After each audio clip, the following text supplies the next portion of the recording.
Alright, I'm running into Wawa real quick because my water bottle is almost empty, and we've got our next playoff softball game tonight, so running in there real quick, and then it's time to suit up.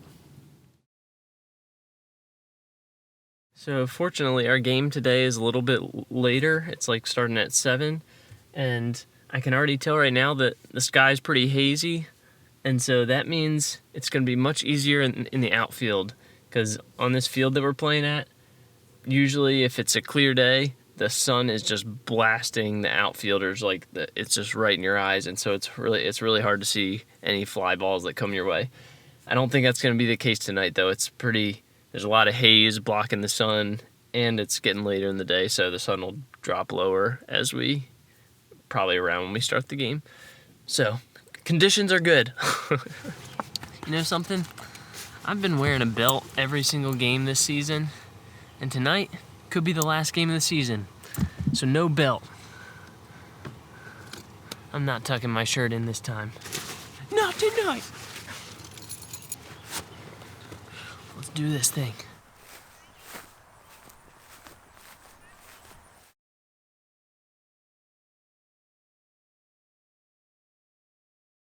Right to the fence. Play it, man, play it! Trouble! Run, Tim, run! What's the score? That's 13-12. You guys? Yeah. Cool. That's the ball game. That's motherfucker. That's how you do it. Yeah? I just snuck a gun.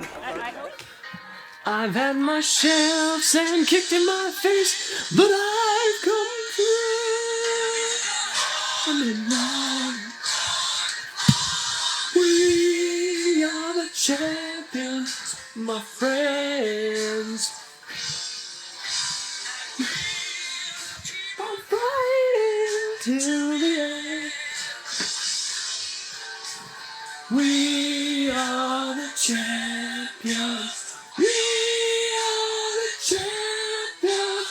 No time for losing, 'cause we are the champions of the world. It's not exactly true, but it feels like it is. All right, yeah, we managed to win our playoff game tonight. It was pretty epic. We were down 12-3 in the bottom of the 7th inning, and then their pitcher of the other team kind of got into a bad rut, and he walked a bunch of us, and then we hit a bunch of grounders past the infield, and we scored 10 runs, and we came back and won 13-12 in the bottom of the 7th. It was pretty cool. But we aren't exactly the champions. We just won one of the matches in the losers bracket, so there is that. I gotta be honest, but it does feel good actually to win that game. It was such a man. We were down by so much from the very beginning. We were down by like 11 after the 2nd inning, and it was kind of like, oh man, this game's over. But man, we ended up playing some good defense the last 5 innings, and then came back and won it, so pretty awesome. So we play again. We're still in the losers bracket, so we play again on Thursday. I think we have to win like 3 or 4 more times actually, like Thursday, then Friday, and then Monday. If we want to actually be the champions, we have to win like 3 or 4 more games, something like that. So I don't want to get excited too soon, but at the same time, it was a good win tonight, so I mean, we gotta celebrate it, right?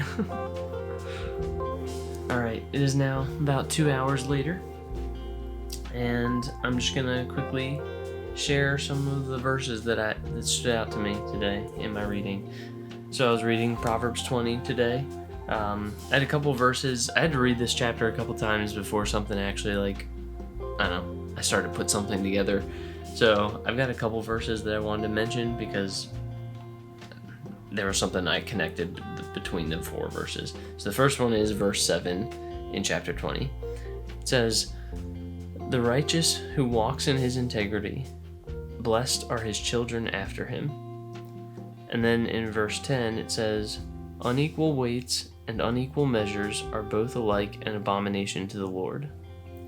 Jumping ahead to verse 17, it says, bread gained by deceit is sweet to a man, but afterward his mouth will be full of gravel. And then one more verse, verse 23, it says, unequal weights are an abomination to the Lord, and false scales are not good. So these 4 verses all just kind of stood out to me because they were, I don't know, they're all just sort of like talking about like, I don't know, the topic of like truth and deceit and integrity and lying, like that sort of like comparison of those things. So like, and it says like in verse 10, unequal weights and unequal measures are both alike an abomination to the Lord. So I guess like what I was thinking about with all these verses is God is a God of honesty and truth. And so things like lying and deceit are just, they're so contrary to his character and who he is that they are an abomination to him. And yeah, I was just thinking about that, like God is, he's a God of integrity and purity and truth and honesty, and like that's the kind of God he is, and I don't know, that's the kind of people his word instructs us to become. Like that's who he instructs us to be like him in that way. Another like 2 verses that I was also thinking about was verse 8. It says, a king who sits on the throne of judgment winnows all evil with his eyes. And then also in verse 26, a wise king winnows the wicked and drives the wheel over them. So not only is God he's a God of honesty and truth and integrity, he's also a God he sees everything. He can winnow out the evil. He can separate it from the good. Like God sees everything, and he knows the truth from the lies. Like he can separate that, and he sees everything. He can discern and see all that. So yeah, I don't know.